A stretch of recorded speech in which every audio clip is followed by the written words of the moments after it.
When a brilliant scientist unlocks the secret to invisibility, he discovers that total anonymity is the ultimate license for evil. He thought he was becoming a god, but he's actually becoming a monster that no one can see coming.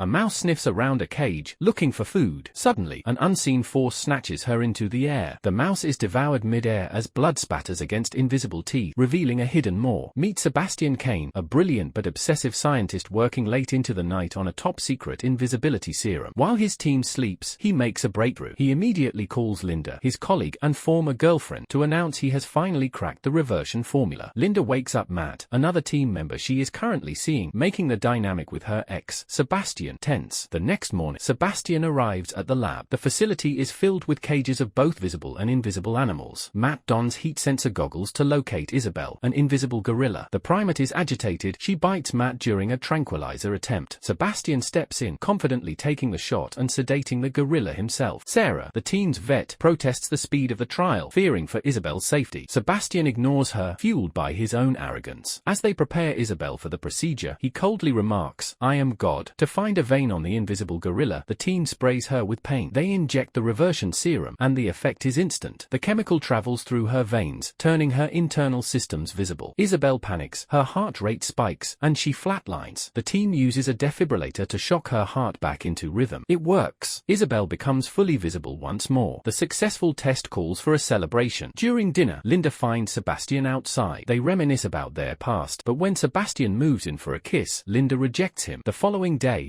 Sebastian, Linda, and Matt meet with a military committee. Sebastian hides the breakthrough, claiming they are merely close to success. He later explains his deception to the team. If the committee knows it works, they will seize control of the project. Sebastian proposes moving immediately to Phase 3 human trials. Despite the team's skepticism, Sebastian volunteers himself. He plans to remain invisible for 3 days before reverting. The trial begins tomorrow. The team begins the preparation. Sebastian insists on injecting himself, taking full responsibility if the experiment fails. He pushes the plunger. At first, nothing happens, then his chest begins to burn. Suddenly, his body jerks erratically. His skin begins to fade, peeling back visually to reveal his internal organs. Sebastian screams in agony as his heart rate skyrockets before finally stabilizing. Layer by layer, he vanishes. His skeleton is the last thing to disappear, leaving nothing but medical wires hanging in midair, attached to an invisible body. Sebastian wakes up in a panic, shouting for the team to turn off the lights. Because his eyelids are now transparent, closing them provides no relief from the glare. Despite his pain, the team is awestruck. The experiment is a success. To maintain safety, the team starts 24-hour shifts, monitoring Sebastian via heat-sensing cameras. During Sarah's shift, she falls asleep. Sebastian sneaks up on her and begins unbuttoning her shirt. When she startles awake, she checks the thermal monitor. His bed is empty. A moment later, his heat signature reappears on the cot. Sarah reports the incident to Linda and Matt but eventually brushes it off as a vivid nightmare. The atmosphere in the lab turns paranoid. Janice, the lab assistant, refuses to use the restroom without wearing thermal goggles. Sebastian overhears the women gossiping about how creepy it is to be watched by someone you can't see. He doesn't stop. Later, he creeps up on Linda while she's working, touching her inappropriately and whispering for her to relax. The 3-day mark arrives. It's time for the reversion. The team injects Sebastian with the serum, and his body begins to react just like the gorilla's. But something goes wrong. Sebastian thrashes, gasping that he can't breathe. He frantically tears at his restraints as the team tries to submerge and stabilize him. The phase shift fails. After partially flickering into view, Sebastian's body rejects the reversion and fades back into total invisibility. To protect his eyes and give him a face, the team molds Sebastian a prosthetic mask and provides dark glasses. 10 days pass. Every attempt at reversion fails. Sebastian's frustration boils over into rage, and he blames the team for his condition despite being the one who volunteered. Driven by cabin fever, Sebastian decides to break protocol and leave the lab. When the guard notes that his car hasn't moved in days, Sebastian deflects the questions and drives off. The team is immediately alerted and begins a frantic search. Sebastian returns to his apartment and watches a woman in the neighboring building, a voyeuristic habit he had even when visible. A sinister thought takes hold. Who's going to know? He goes to her door and enters her home while invisible. He commits a horrific assault, realizing that total anonymity allows him to act out his darkest fantasies without consequence. When he returns to the lab, he dismisses the team's concerns, claiming he just went home to grab some belongings. Linda threatens to report him to the committee if he leaves again. In the heat of the argument, the rest rest of the team finally discovers the truth. The committee has no idea the human trial ever happened. While Matt struggles and fails to find a working reversion formula, Sebastian's behavior becomes increasingly predatory. He begins playing a psychological cat-and-mouse game with Linda. He sneaks into her home and discovers she is dating Matt. In a fit of jealous rage, he smashes their window. Linda calls the lab to confirm his location, but the technicians check the thermal monitors and report that Sebastian is in his bed. Suspicious, Linda investigates the security system the next morning. She discovers the terrifying truth: Sebastian has rigged the thermal cameras to play a continuous loop of him sleeping. He has been free to leave the lab whenever he wants. Terrified and fed up, the team decides they have no choice but to inform the committee. Sebastian overhears everything. The team makes their first move, contacting the chairman of the committee. The chairman warns them of the legal fallout but promises to alert the generals immediately. He never gets the chance. Sebastian is already there. He cuts the chairman's phone line and drags him into his own swimming pool. The chairman tries to call out to his wife, but Sebastian holds him under until he drowns. Sebastian has officially crossed the line into murder. Back at the lab, Linda and Matt wait for the chairman's return call, only to learn he is dead. They attempt to contact the generals, but the phone lines are dead. When they try to flee, they discover the elevator access codes have been changed. Sebastian has locked them all inside the facility. The team dons their thermal goggles and heads toward Sebastian's quarters to confront him. Janice falls slightly behind the group. Sebastian strikes from the shadows, using a rope to strangle her. She becomes his first victim inside the lab. The surviving members try to negotiate through the intercom. Sebastian coldly informs them that the chairman died before he could talk to anyone else. It's then they realize Janice is missing. They find her body and realize the hunt has begun. Sarah is furious and terrified, but there is no time for grief. They activate every motion sensor in the building to track his movements. Matt and Frank are tasked with cornering. Sebastian is one step ahead. He opens a steam vent to cloud their thermal vision with heat, rendering the goggles useless. He ambushes them from the ceiling pipes, choking Frank. Matt tries to fire his weapon, frantically switching between his naked eyes and his goggles to find a target, but he can't pin him down. Sebastian slams Frank against a pipe, slicing his neck open and killing him instantly. Sebastian continues his spree, picking off the team members one by one. Taking advantage of the chaos, he traps Linda and a wounded Matt inside a storage room. He cranks the freezer settings to sub-zero temperatures and leaves them there to freeze to death. Believing he has won, Sebastian puts on his clothes and mask, pausing to admire his own genius in the mirror. He begins preparing a chemical solution designed to burn the entire lab to the ground, erasing all evidence of his crimes. Inside the freezer, Linda remains conscious. She improvises, using a defibrillator to create a powerful electromagnet.